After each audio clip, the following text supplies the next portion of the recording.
College football season right around the corner. It's so close, in fact. We're starting to get a few game times for some of the early games of this season. If you're a Penn State fan, it's like that scene in Shawshank where Andy Dufresne gets out of Shawshank. You feel the rain on your skin.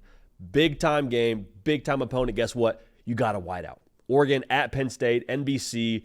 Like I just said, whiteout conditions, night game kind of deal. We're going to give you a never too early preview for this thing. We'll have a prediction for you in this game when it gets a little bit closer, but we're not gonna leave you empty-handed here, leave you high and dry at the end of this thing. We'll give you our lean as it stands right now, subject to change. But let's break this thing down. Before we do that, make sure you are subscribed. You're a college football sicko. The reason we know that, you're watching a preview for a game that's not going to happen until the month of September.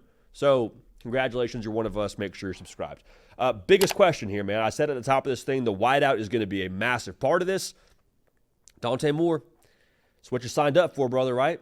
When you came to Oregon, you signed up to play in games like this against opponents like Penn State to prove yourself and what you're going to be here in the Big Ten and what you can be as a quarterback in big-time college football. That's not knocking UCLA. That's just the facts. Both these teams, Penn State and Oregon, tied right now for the second-best odds to win the whole darn conference. If you remember now, these two teams played for the conference a year ago on conference title weekend. So to put it simply, what's the stadium pulse? Like, how's Dante Moore feeling when he walks out there pre-snap and the place is going absolutely berserk? You got Mo Bamba in the background. Is he able to see all the play art clearly? Is he able to process it all clearly? Because, this is a lot. This is a lot for anybody. I don't care if you're a 3-year starter or a first-year starter at your new school in Dante Moore. It's going to be a lot. So I think to be rattled to some extent or to have some time to process is pretty understandable. But what percent rattled are we working with? Is it 10%, 5%, got to take the first hit out of the way and then we're good to go? Or is it one interception in the first half, bad misread in the second half, fourth quarter we missed a couple throws, all because the environment's too big? Not saying I expect that from him, but make no mistake, this environment will have a potential to impact this whole thing. That's a reason why the Penn State faithful have been shouting on top of their lungs, on top of the table, standing on it, pounding it, saying we want a big-time game for our whiteout atmosphere because they know it's a major advantage. So if that happens, advantage Penn State. Pretty clearly, pretty straightforward way to unpack that. Now, I think as much as we unpack that potential scenario with Dante Moore, we also would be remiss if we didn't at least address the possibility that maybe Dante Moore got a little psychopath to him. And if you've watched this show, we've referred to different quarterbacks under that term endearingly in different spots throughout last season. The first thought that I had around this was, what if Dante Moore walks out there and he's like what Cam Ward was in the Swamp a year ago? Because that was my pick for that game. I said Florida, home field, roster's hungry, fan base is hungry. Early on in the season, I think Florida's going to be able to win that game because it's at home. Cam Ward missed the memo. Walked out there, was out there for a walk in the park, playing 7-on-7 football, and psychopath. It didn't impact him. Does Dante Moore have even a fraction of that to him? If he does, there's a chance now that Oregon has success early, and then at that point, maybe the home field starts to get dialed back a little bit. Maybe he's seeing the play art a little bit more clearly before the snap. The bottom line is how Dante Moore plays early will impact the overall game flow within this thing for how invested that Penn State crowd is in that whiteout conditions. Now, what we've said for a long time on this show, too, for the better part of this offseason, can somebody please get Drew Aller some weapons? Please, I love Tyler Warren. Can we get him some receivers? Receivers that are going to actually do something for you, not give you 4 quarters of cardio. James Franklin and that staff, they heard that, went out and got him some ball players, most notably Trevor Pena, Kyron Hudson from USC. They got some guys now in that wide receiver room. So it's great to have names on paper. It's great to have some production from their previous stops. But, do you have true separators for Drew Aller?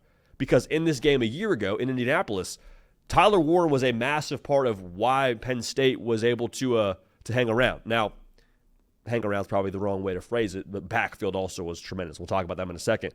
But, Drew Aller coming back for another year at Penn State, it's pretty straightforward. If Penn State wants to compete for the Big Ten championship, if Penn State wants to win a national championship, heck, if Penn State wants to win this game, Drew Aller has got to have as much of an impact as possible on those prospects. All right, now the best way to maximize your quarterback, got to have some receiver talent. So for Drew Aller now, is he able to have his receiver core maximize what he is in this game? Because I don't question his chops. I don't question his arm talent. I don't question any of that. I question, do you have guys on that offense to maximize it?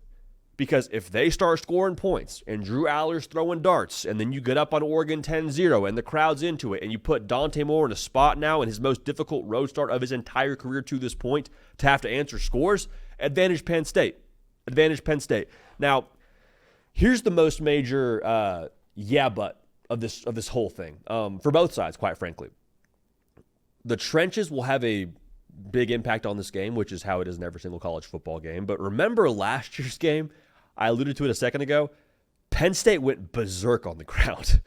Ran for almost 300 yards in the Big Ten title game and lost. Let me say this. If they go for 297 on the ground for the second time in a row against Oregon, they will win this football game. I don't care what Drew Aller's stats are. He could throw for double-digit yards and 1 pick, 1 touchdown. They will win this game if they go for in the neighborhood of 300 yards yet again. So does that happen? Is it, Dante Moore had a good game. He looked comfortable out there. Yeah, but Penn State ran for 297 again. Mic drop. Same thing. We talk about Dante Moore and how comfortable he is and how good Drew Aller is and all those things and the quarterbacks of it all. But on the same, discussion on the Oregon side of things, what if Oregon's just living in like 3rd and 2 all day? And we don't have to ask Dante Moore to make any big-time throws for us in a wideout condition. And he gets to live off of play action. Be pretty nice, right? So, Drew Aller is great. The defense is good. Jim Knowles calling the defense now for Penn State. But they dealt with 3rd and short because of how they ran the football all night long. Now, this game when they got it in Indianapolis was a shootout. I'd be massively surprised if we had a similar kind of showing here when this one is played in Happy Valley. Reason being, these coordinators on the defensive side are just too good. Like Jim Knowles is probably not letting Oregon go for 40+. Tosh LaPoy probably not letting Penn State go for 35+. Like that's just sort of the fact of the matter. Could it happen? Sure, it's happened before, but I would be massively shocked with this new defensive staff for Penn State if that were the case. So my last question in this thing as we break it down, who has the traits to finish? Sort of unquantifiable, but it's really been the discussion for both of these staffs for the better part of the last year, right? James Franklin, no one's denying he's a good football coach, but the question everyone has, whether it's fair or not, is can you win the big game? And I think can you win the big game? The next question you ask within that is, okay, well, can you finish in the fourth quarter? Because Penn State, make no mistake, they were in it in the fourth quarter against Oregon and Indy. People forget that. They were in it 110%. But great teams that hoist hardware find a way to make that play, win that moment, and that was what Penn State didn't do a year ago in the Oregon game, in the Ohio State game, in the Notre Dame game. Little moments, score in the red zone against Ohio State, have a drive to finish the game against Notre Dame. For Oregon, be able to get a few more stops. Like, that was what it came down to. So do you have the finishing traits if you're Penn State? Same deal if you're Dan Lanning in Oregon. That was really how they made their mark a year ago. We kept waiting for Oregon to have this fall-off game after Ohio State. Okay, now you got to go across the country and you got to go play Purdue on a weeknight, waiting for that fall-off. Never saw it. We never saw Oregon really have a fall-off until they got to the college football playoff, and Ohio State was just a buzzsaw at that point. And that's great, but Oregon now, the returning production they bring back from last year's squad, Oregon's, in the lower third of the country right now when it comes to returning production. They're replacing a lot. So you replace production, do you replace culture? Does the culture start with Dan Lanning and it's infiltrated down to the locker room, like I believe that's the case? Or was it a thing where, Dylan Gabriel was a big part of that? No, you had guys, a part of last year's team that really set the tone, and that's what that team was. It wasn't so much Dan Lanning, it was more so the team. I happen to believe it's more of a Dan Lanning thing, like I just said. So my lean in this thing right now, Penn State's good.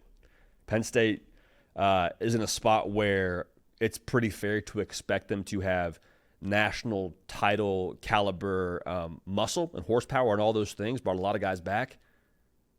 But I'm leaning Oregon. I'm trusting Dan Lanning. I'm trusting the way that they have recruited. I'm trusting their development. I'm trusting Dante Moore. And quite frankly, I'm not yet trusting Penn State. I get it's the whiteout.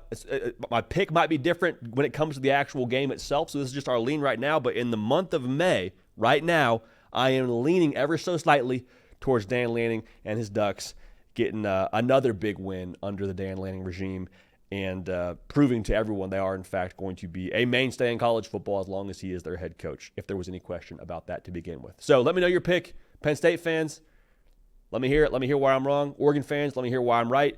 And let me hear your reasoning behind all of it. Appreciate y'all. For Cato on the ones and twos, we love y'all. We'll keep this party rolling, and we will see y'all next time.